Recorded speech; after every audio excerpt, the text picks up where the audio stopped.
என் இனிய தமிழ் நண்பர்களுக்கு புரிசேரா சுந்தரின் அன்பான வணக்கங்கள். இன்னைக்கு எதை பற்றி பேச போகிறோம்? பங்குச்சந்தைகள் அடுத்த சில மாதங்கள் அல்லது அடுத்த சில வருடங்களுக்கு எப்படி இருக்கும் அப்படின்ட்டு. நான் ஏற்கனவே ஒரு வீடியோ போட்டிருந்தேன். நான் வந்து அவ்வளோ புல்லிஷாலாம் இல்லை. ஒரு அடுத்த சில ஆண்டுகளுக்கு நிஃப்டி வந்து ஒரு எஃப்டி கொடுக்குற ரிட்டர்ன் கூட கொடுக்காது அப்படின்னு கொடுத்துருந்தேன். பட் ஏதாவது ஒரு நல்ல விஷயம் நடக்காதா? ஏதாவது ஒரு மாறுதல் வராதா? அப்படி வந்தால் அட்லீஸ்ட் ஒரு ஷார்ட் டேர்மில் மேபி 6 மந்த்ஸ் to 1 இயர் டைமுக்கு பங்குச்சந்தைகள் அபரிதமாக மேலே போகாதா?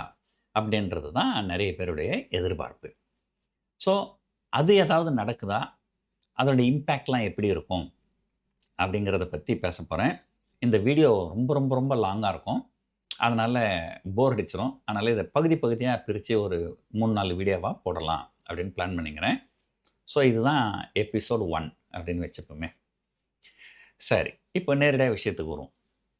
நம்முடைய பங்குச்சந்தைகள் கடந்த 2 வருஷமாக ரொம்ப மோசமாக பர்ஃபார்ம் பண்ணின்னு இருக்குது. 2024 அக்டோபர் மாதத்தில் கிட்டத்தட்ட 26,000 இருந்தது. கிட்டத்தட்ட 2 வருஷம் ஆனதுக்கப்புறமாவும் கிட்டத்தட்ட 10-15% மைனஸில் தான் நம்ம இருக்கிறோம். ஆனால் உலக பங்குச்சந்தைகள் எல்லாமே 50%, 100%ன்னு நல்ல ஏற்றத்தோடு இருக்குது. ஸோ இதுக்கு என்ன காரணங்கள் அப்படின்றதும், அந்த ஒரு காரணத்தையும் நம்ம வந்து விரிவாக பார்ப்போம். அந்த விரிவாக பார்த்ததுக்கப்புறம் அந்த எந்தெந்த காரணங்கள் பங்குச்சந்தை எந்தெந்த அளவில் பாதிக்கும், அதனால் பங்குச்சந்தைகளோட எதிர்காலம் எப்படி இருக்கும் அப்படிங்கிறத கடைசி எபிசோடில் பேசுவோம். ஸோ இப்போது முதல்ல இந்தியாவுக்கு இருக்கிற பிரச்சனைகளை பற்றி சொல்லிடுறேன் பாருங்கள். மொத்தம் வந்து 6 பிரச்சனைகள் இருக்குது. நம்பர் 1, நம்முடைய கரன்சி டிப்ரிஷியேட் ஆகினே இருக்குது. ஒரு வருஷம் 2 வருஷத்துக்கு முன்னாடி பார்த்தா ஒரு டாலர் $82 இருந்தது. இப்போ பார்த்தீங்கன்னா $97 வரைக்கும் போயிடுச்சு. அது பார்த்தீங்கன்னா எத்தனை பர்சன்ட்? 20% டிப்ரிசியேஷன் 2 வருஷத்தில். வருஷத்துக்கு 10% டிப்ரிஷியேட் ஆகிருக்குது. நம்ம பணத்தை பேங்க்கில் எப்படி போட்டோம்னா வர வட்டியே 7%, 8%. ஆனால் கரன்சி 10% டிப்ரிஷியேட் ஆகுது. இது ஒரு மிகப்பெரிய பிரச்சனை. 2வது பிரச்சனை கச்சா எண்ணெய். நம்ம வந்து நம்முடைய கச்சா எண்ணெய் தேவையில் வந்து பெரும்பாலான பகுதியை வந்து நம்ம வந்து வெளிநாட்டிலேருந்து தான் இறக்குமதி பண்ணுறோம். அதுவும் குறிப்பாக 80% கச்சா எண்ணெய் வந்து இந்த ஸ்ட்ரெயிட்ஸ் ஆஃப் ஹார்மஸ் வழியாக வருது. அந்த ஈரான் பிரச்சனையினால் கச்சா எண்ணெய் கண்டமேனிக்கு விலை ஏறி போச்சு. அதனால் நம்ம நிறைய காசு கொடுத்து கச்சா எண்ணெய் வாங்க வேண்டியதாக இருக்குது. நீங்கள் காசு நிறைய கொடுத்து கச்சா எண்ணெய் வாங்கினீங்கன்னா 2 பிரச்சனை இருக்குது. ஒன்று, நம்ம ஃபாரின் எக்ஸ்சேஞ்ச் ரிசர்வ் குறைஞ்சிக்கின்னு போய்கின்னு இருக்கும். 2வது, பெட்ரோல் டீசல் விலை ஏறிடும். பெட்ரோல் டீசல் விலை ஏறிச்சுன்னா இன்ஃப்ளேஷன் ஏறிடும். இன்ஃப்ளேஷன் ஏறிச்சுன்னா மீன்ஸ் மக்களுடைய வாங்கும் சக்தி குறைஞ்சிரும். அது வந்து பெரிய அளவில் பொருளாதாரத்தையே பாதிக்கும். இது வந்து ஒரு 2வது பிரச்சனை.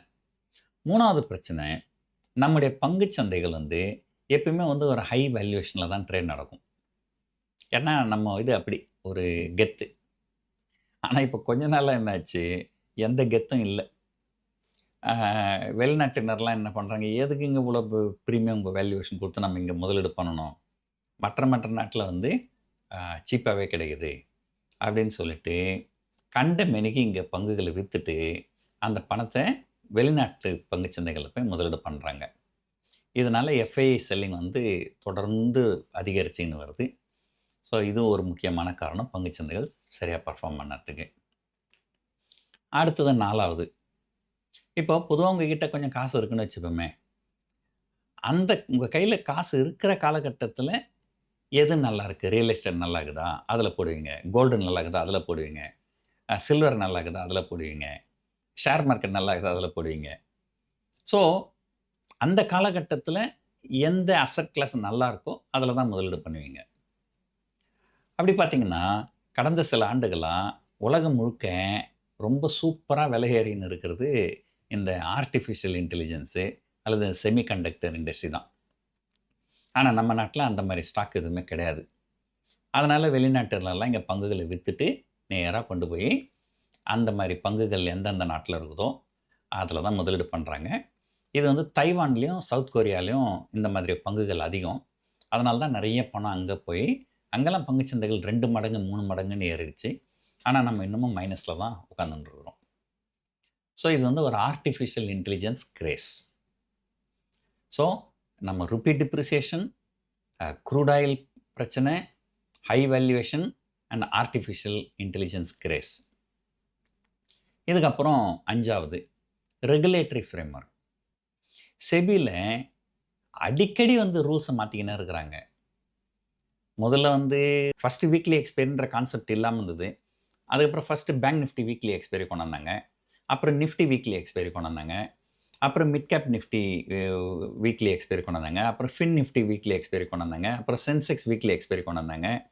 அப்புறம் திடீர்னு ஒரு நாள் எக்ஸ்சேஞ்சில் இல்லை ஒரு எக்ஸ்சேஞ்ச் ஒரு வாரத்துக்கு ஒரு எக்ஸ்பைரி தான் பண்ண முடியும் அப்படின்னாங்க. அதுக்கப்புறம் பார்த்திங்கன்னா இன்ட்ராடேயில் நிறைய பேர் ப்ளே பண்ணுறாங்க. அதில் இன்ட்ராடே ப்ளே பண்ணுறவங்களுக்கெல்லாம் எக்ஸ்ட்ரா மார்ஜினை போடுங்க, 2% எக்ஸ்ட்ரா மார்ஜின்னாங்க. அப்புறம் இந்த கேலண்டர் ஸ்ப்ரெட்டுன்னு ஒரு ஸ்ட்ராட்டஜி இருக்குது. அந்த மாதிரிலாம் பண்ணுறவங்களுக்குலாம் எக்ஸ்பைரி டே அன்னைக்கு மார்ஜின் பெனிஃபிட் கொடுக்காதீங்கன்னாங்க. அப்புறம் லாங் டேர்ம் ஆப்ஷன் ட்ரேட் பண்ணுறவங்களுக்குலாம் 5% எக்ஸ்ட்ரா மார்ஜின் போடுங்க அப்படின்னு ஏகப்பட்ட சேஞ்சஸ்ஸு கடந்த 3 வருஷத்தில். கடந்த 30 வருஷத்தில் எந்த அளவுக்கு சேஞ்சஸ் கொண்டு வந்தாங்களோ அதை விட அதிகமான சேஞ்சஸ் கடந்த 3 வருஷத்தில். இது இந்த ரெகுலேட்டரி ஃப்ரேம்வொர்க் ரொம்ப மோசமாக போகுதோ அப்படின்ற மாதிரி ஒரு இது இருக்குது. ஸோ வெளிநாட்டினர் இதனாலேயும் அதிருப்தியாக இருக்கிறாங்க. இதனாலேயும் பங்குகளை நிறைய விற்றுட்டு வெளியே போகிறாங்க. சரி, அதுக்கப்புறம் கடைசியான்னு சொல்கிறோம், ஆனால் இதுதான் ரொம்ப முக்கியமான விஷயம். லெஃப்ட், ரைட் அண்ட் சென்டர் கண்ட மாரிக்கு டேக்ஸ் ஏற்றி விட்டுட்டாங்க. இதை நம்ம ஏற்கனவே நிறைய வீடியோவில் சொல்லியிருக்கிறோம். நம்ம இன்னொரு தடவை சொன்னால் இவர் பிஜேபிக்கு எதிராக பேசுகிறாருன்னுவாங்க. நம்ம பிஜேபிக்கு எதிரெல்லாம் பேசலை. காங்கிரஸ் இருந்தாலும் நம்ம இதை பேசி தான் இருப்போம். நிறைய டேக்ஸு, எந்த அளவுக்கு tax, long term capital gain tax 0லேருந்து 10, 10லேருந்து 12, ஷார்ட் டேர்ம் 10லேருந்து 15, 15லேருந்து 20, டிவிடெண்ட்டுக்கு டேக்ஸு, செக்யூரிட்டி டிரான்சாக்ஷன் டேக்ஸை கண்ட மாரி ஏற்றி விட்டாங்க. இதெல்லாம் நான் ஏற்கனவே பல வீடியோவில் சொன்னது. இன்றைக்கி ஒரு புதுசாக ஒன்று சொல்கிறேன் பாருங்கள். இப்போது நீங்கள் ஒரு பிஸ்னஸ் பண்ணுறீங்க. ஒரு கடன் வாங்கி தான் பிஸ்னஸ் பண்ணணும். ஒரு 100 ரூபா கடன் வாங்குறீங்க, பிஸ்னஸ் பண்ணுறீங்க. அதில் உங்களுக்கு ஒரு 20 ரூபா லாபம் வந்தது. 20 ரூபா லாபம் வந்தால் கடன் வாங்கினவங்களுக்கு வட்டி கட்டணும்ல, அதில் 10 ரூபா வட்டி கட்டுறீங்க. அப்போது உங்கள் லாபம் 20 ரூபா, அதில் 10 ரூபா வட்டி கட்டுறீங்க. அப்போ உங்கள் நெட் ப்ராஃபிட் வெறும் 10 ரூபா தான். அந்த 10 ரூபாய்க்கு தான் நீங்கள் டேக்ஸ் பே பண்ணணும். இப்போ பங்குச்சந்தையில் பாருங்கள், பங்குச்சந்தை ஏற்கனவே வெளிநாட்டு முதலீட்டாளர்கள் கண்ட மேனிக்கு விற்கிறாங்க. இந்திய வரலாற்றிலே இல்லாத அளவுக்கு அதிகபட்சமாக பங்குகளை விற்கிறாங்க. பங்குச்சந்தைகள் தொடர்ந்து சரிஞ்சிக்கினே வருது. அப்போ இந்த பங்குச்சந்தை யார் காப்பாற்றுறாங்க? ரீட்டைல் பீப்புள் தான் காப்பாற்றுறாங்க. அந்த ரீட்டைல் பீப்புள் காப்பாற்றுறாங்கல்ல, அவங்களுக்கு ஏதாவது கொஞ்சமாவது ஏதாவது நல்லது செய்யலாம்ல. அவங்கள தான் ஏற்கனவே ஷார்ட் டேர்மு, லாங் டேர்மு எல்லா கேபிட்டல் கெயின் டேக்ஸ் ஏற்றி விட்டாங்க, எஸ்டிடி ஏற்றி விட்டாங்க. நிறைய பேர் என்ன பண்ணுவாங்க, கையில் ஒரு 100 ரூபா இருக்குதுன்னா ஒரு 400 ரூபா கடன் வாங்கி 500 ரூபாய்க்கு ஷேர் வாங்குவாங்க. அது மார்ஜின் ட்ரேடிங் ஃபெசிலிட்டின்னு சொல்லுவாங்க ஸ்டாக் மார்க்கெட்டில். ஸோ நீங்கள் புரோக்கரே உங்களுக்கு கொடுப்பாங்க. நீங்கள் 1 லட்ச ரூபா கொடுத்தீங்கன்னா 5 லட்ச ரூபாய்க்கு ஷேர் வாங்கிக்கலாம். அந்த 4 லட்ச ரூபா புரோக்கர் உங்களுக்கு கொடுப்பாரு. அந்த 4 லட்ச ரூபாய் வட்டி கட்டணும். இப்போ கேள்வி என்னென்னா, நீங்கள் ஷேரை வாங்குறீங்க, நாளைக்கு ஒரு 100 ரூபா லாபம் வருது, அதில் ஒரு 50 ரூபா வட்டி கட்டுறீங்க. அப்போ உங்கள் நெட் ப்ராஃபிட் எவ்வளோ? 50 ரூபா தானே. அப்போ அந்த 50 ரூபாய்க்கு தானே டேக்ஸ் பே பண்ணணும். அதெல்லாம் கிடையாது. இங்கே நீங்கள் எவ்வளோ வட்டி கட்டுறீங்களோ அதை செலவு கணக்கில் எழுத முடியாது. நீங்கள் வரி கட்டி தான் ஆகணும். எப்படி? ஃபுல்லாக வரி கட்டிடணும். இப்போ ஒரு உதாரணத்துக்கு சொல்கிறேன் பாருங்கள். நீங்கள் ஒரு 10 ரூபா வட்டி கட்டணும்னு வச்சுங்களேன். நீங்கள் ஒரு 12 ரூபா சம்பாரிச்சா தான் 2 ரூபா வரியை கட்டிட்டு 10 ரூபாயை வட்டி கட்ட முடியும். அப்போது அதுக்கு மேலே உங்களுக்கு எதாவது லாபம் வந்தால் தான் உங்களுக்கு. ஸோ இதெல்லாம் கொஞ்சம் மாறணும்.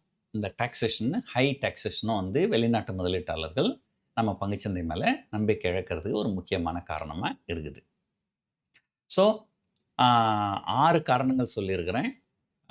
Rupee depreciation, crude oil prices, high valuation, artificial intelligence craze, regulatory framework and taxation.